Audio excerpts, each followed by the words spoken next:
Hi there, I'm Hayden Crawford from Numerologist.com, and here are my top 7 tips on how you can beat fear so that you can reach your full potential.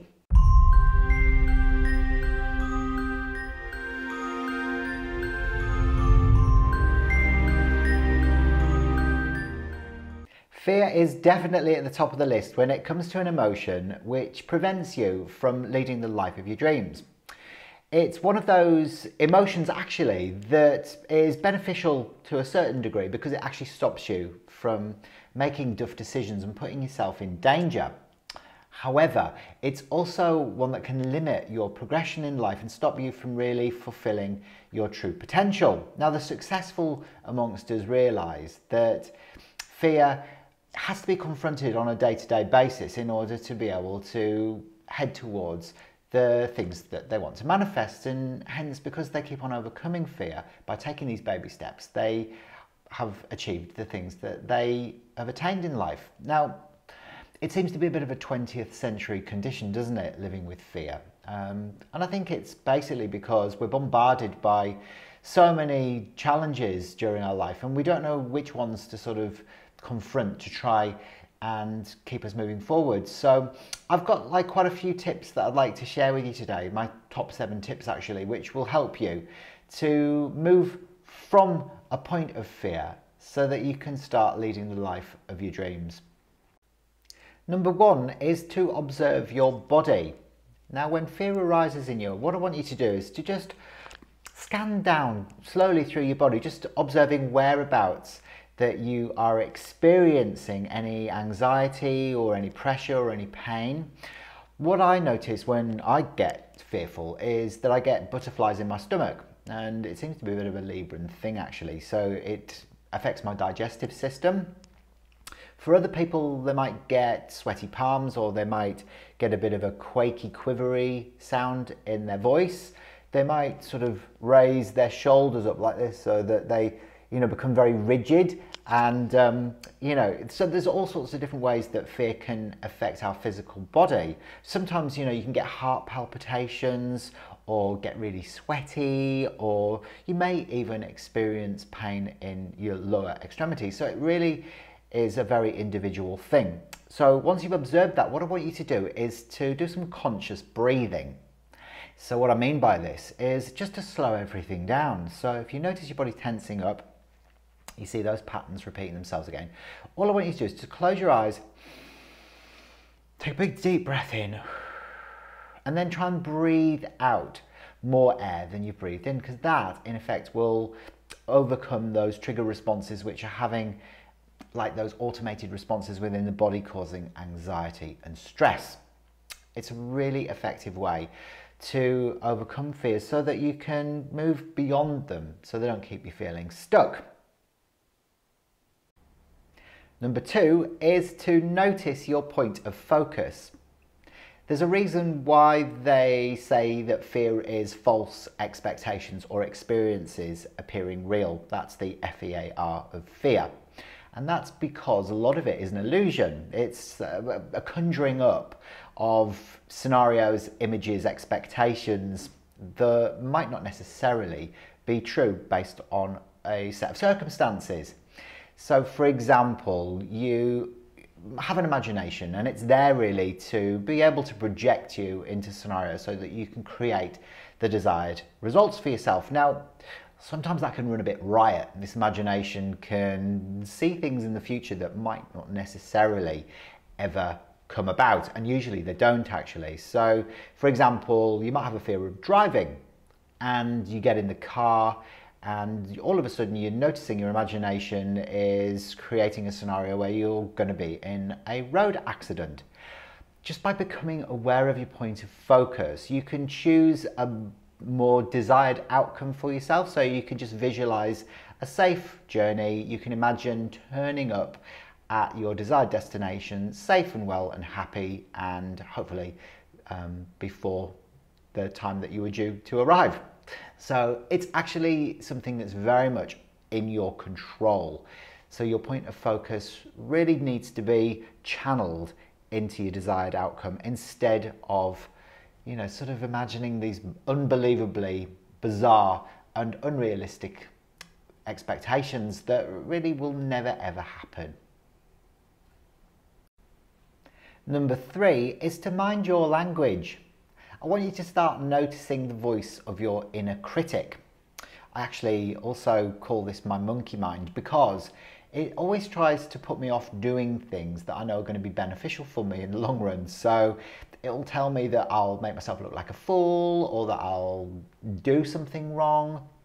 And really this is just a pattern of a belief that has been either taught to you or that you've picked up along the way that no longer serves you. So by being consciously aware of the inner voice trying to sabotage the outcome for yourself, you can choose a better feeling thought, and really it is under your control as well. So you can actually reprogram that voice to kind of tell a different story so that you attract a much better outcome for yourself.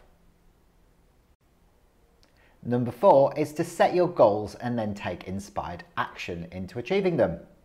A really great way to be able to start this process actually is to develop a strategy or create a dream board. Now I find both actually really effective. One of the best ways that I found was actually to just gather some pictures together of the things that I wanted to create in my future. And this can change over time, so don't worry too much about what it looks like at first, but gather them together, words that are uplifting, that you feel that you want to be a part of your life, because this will give you goals that you can aim towards. And then all you do is you just take the inspired action, the baby steps along the way to achieving them.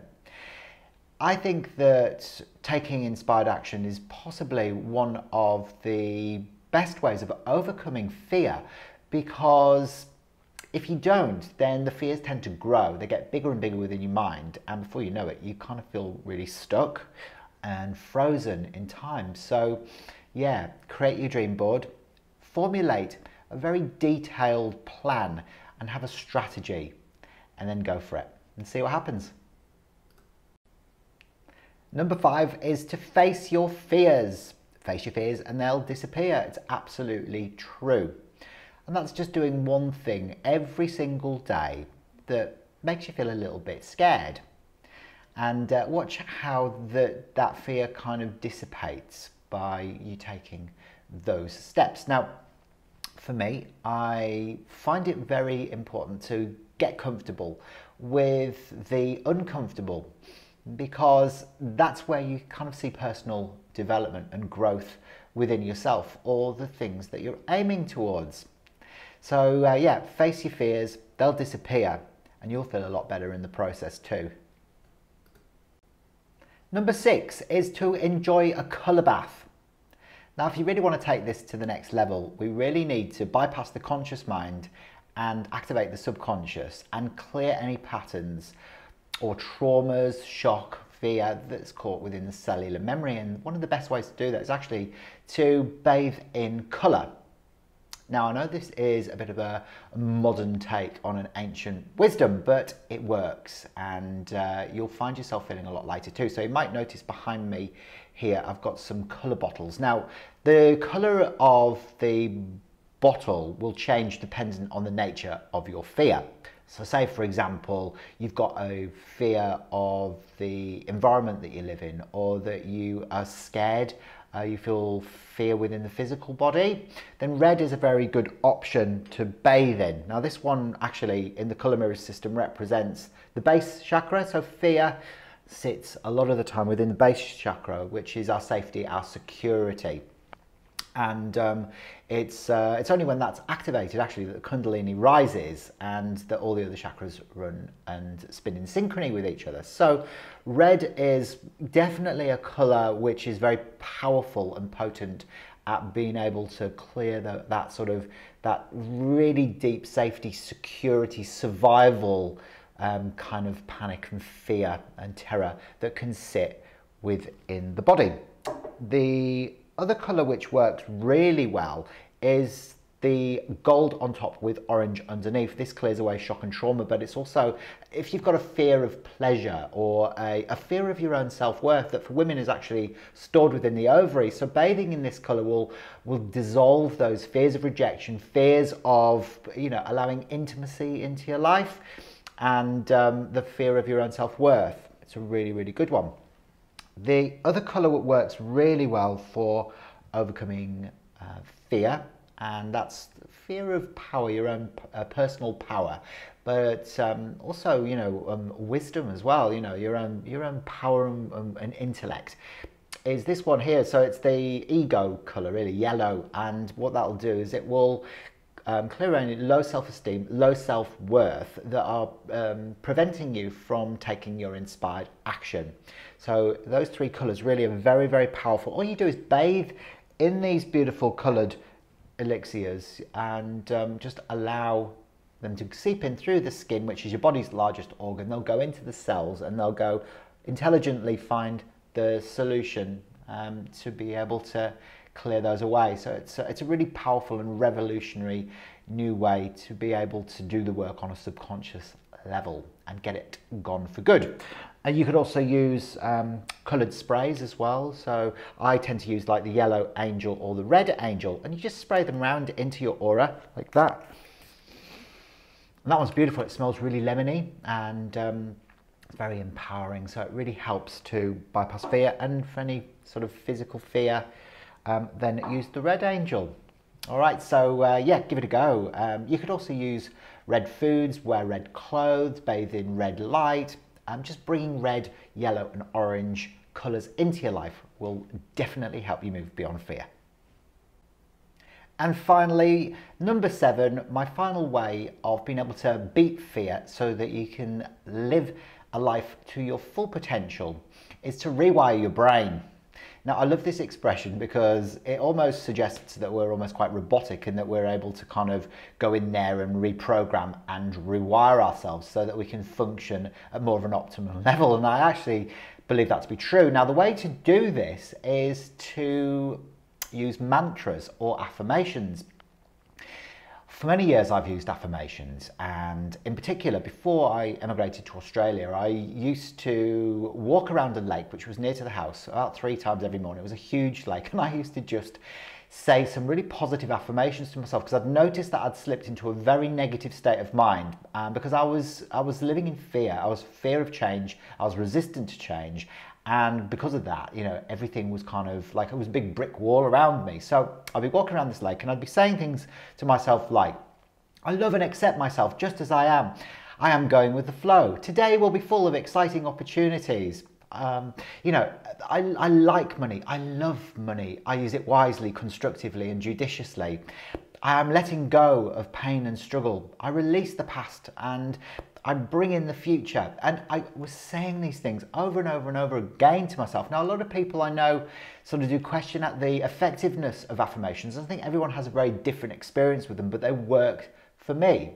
So you could give it a go. So just write down a list of affirmations. You know, I'm overcoming fear. I am now confident and take inspired action towards a successful future for myself, and say these positive things that are set in the present moment, because that will help rewire the brain so you can have more positive thoughts, which will change your point of attraction, which means that you can manifest all the good things into your life and really lead a very fulfilled life.